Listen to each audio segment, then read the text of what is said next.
지금 국민의힘에 대한 평가를 영남 자민련이라고 평가를 하고 있습니다. 자, 22대 국회에 입성한 국민의힘 지역구 의원의 총 90명 중에서 영남권 의원의 그 수가 60명에서 1명 빠지는 59명입니다. 근데 이게 이제 수치 포인트로는 65.6%에 해당을 하는데 지금 19대와 20대 국회에서는 이 영남권을 지역구로 갖고 있는 의원이 국민의힘 안에서 50%가 채 되지 않았거든요.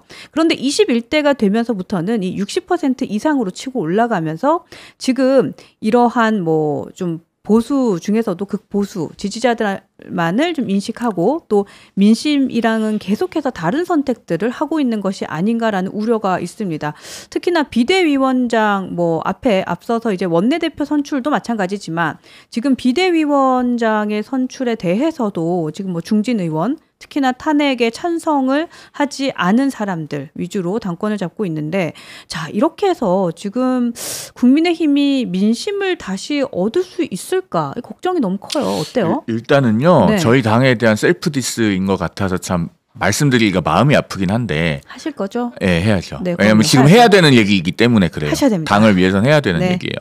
영남 자민련이라고 하셨는데 사실은 영남 자민련의 지금의 국민의힘을 견준다면 자민련에 대한 모욕인 것 같아요. 그렇게까지 생각해요? 왜냐면은 네. 자민련은 그 DJP 연합 때 결국에는 대통령 후보를 안 냈잖아요. 연합하기로 해서. 그래서 JP를 대통령 후보로 안 내고 또 공동정권으로 그래도 2년간 집권 여당을 했어요. 네. 거기는 그냥 공동 여당으로 그래도 2년을 했습니다. 그런데 지금 국민의힘은 엄연히 대통령 후보를 내서 선택을 받았어요. 그랬는데 지금 자칫하면 3년을 못 채우게 생겼어요.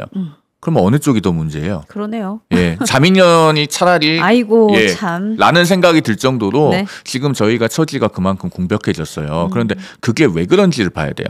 그동안에 사실은 그 대통령과 대통령실이 가는 방향에 대해서 네. 여러 번 바로잡을 수 있는 기회가 있었고 바로잡아야 될 만한 타이밍이 있었어요.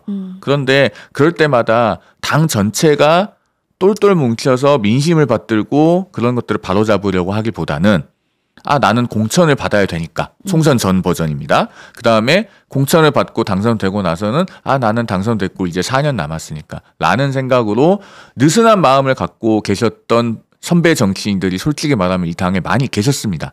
지금 저희가 이런 얘기를 해야 돼요. 네. 안 할 수가 없어요. 아무도 안 하고 넘어가면 누구도 반성하고 돌아보지 않고 나중에 똑같은 일이 또 반복됩니다. 네, 그러면 1년 뒤에는 다 잊어하겠죠. 그때는 정말 영남 자민련에 견줄 수도 없게 될 수도 있어요.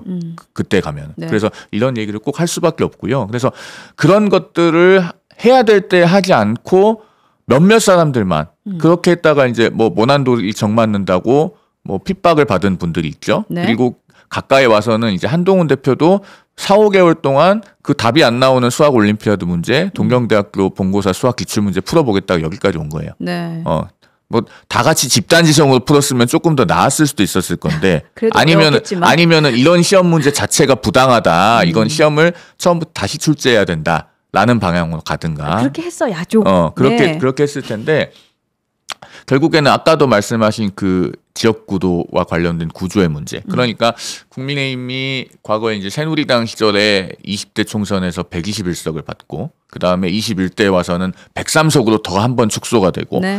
이번에 집권 여당으로서 108석인데 여당 프리미엄이 있는데도 108석이면은 굉장히 당세가 많이 위축된 거죠. 그렇죠. 그동안에. 네. 그러다 보니까 점점 지역적으로는 영남, 그 다음에 이제 세대로는 고령층, 그리고 이념적으로는 굉장히 강고한 보수층 이렇게 점점 지지층의 외연이 축소가 돼요.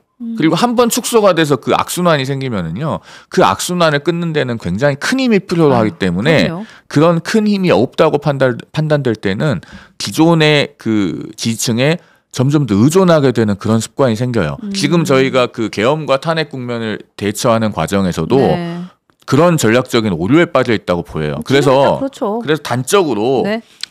오늘 아침 조선일보 일면 보셨어요, 혹시? 일면 제목이 뭐라고 뽑혀있냐면 그 탄핵의 강 피하려다가 계엄의 바다에 빠지게 생겼다. 지금 그렇게 조선일보가 일면 제목을 그렇게 뽑았어요. 조선일보가 그렇게 그 정도면은 정말 그 국민의힘에 대한 아주 엄중한 경고의 의미가 담긴 거거든요. 큰일 났다라는 생각을 하는 거죠. 그렇죠. 네. 근데 정말 이러다가 계엄의 바다에 빠지게 생겨서 저는 그런 말씀을 드리고 싶어요. 굉장히 그 완곡하게 표현하는 건데요. 네. 저희 당 의원님들이 굉장히 각자 많은 야망이 있었으면 좋겠어요. 각자 아주 큰 야망이 아주 있었으면 큰. 좋겠어요.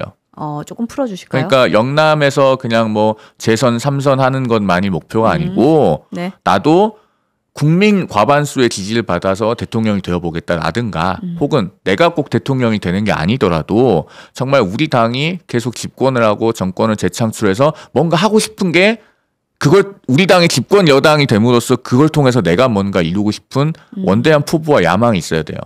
그러면은 지역 기반이 영남이라고 해도 거기에만 갇혀 있진 않아요. 결국에는 그렇죠. 중원으로 나가서 이 좌우 스펙트럼에서 중앙값까지는 와야지 50%의 선택을 받아서 국민의 위임을 받는 거거든요. 네. 그것에 대한 각자의 포부와 야망이 다 크셨으면 좋겠어요. 근데 이런 생각이 들어요. 제가 이제 변호사님하고 늘 대화를 할 때마다 생각이 드는 거고 오늘도 지금 딱 그 생각이 드는데 차라리 이렇게 젊은 우리 변호사님과 같은 이런 젊은 정치인들이랑 빨리 세대 교체돼야 될 것 같아요. 이런 생각을 안 하실 것 같고 만약에 하더라도 그래도 그렇게 큰 생각 못 하실 것 같아요. 이런 분들이 정말 우리 송 변호사님 같은 분들이 차라리 국회로 빨리 들어가셔서 빨리 세대 교체하고 나이스하고 스마트한 보수 이 보수 진영에 대한 책임감을 좀 보여주셔야겠다라는 생각이 저는 듭니다. 하여튼 학교의 대개혁이 시급합니다. 학교의 대개혁이?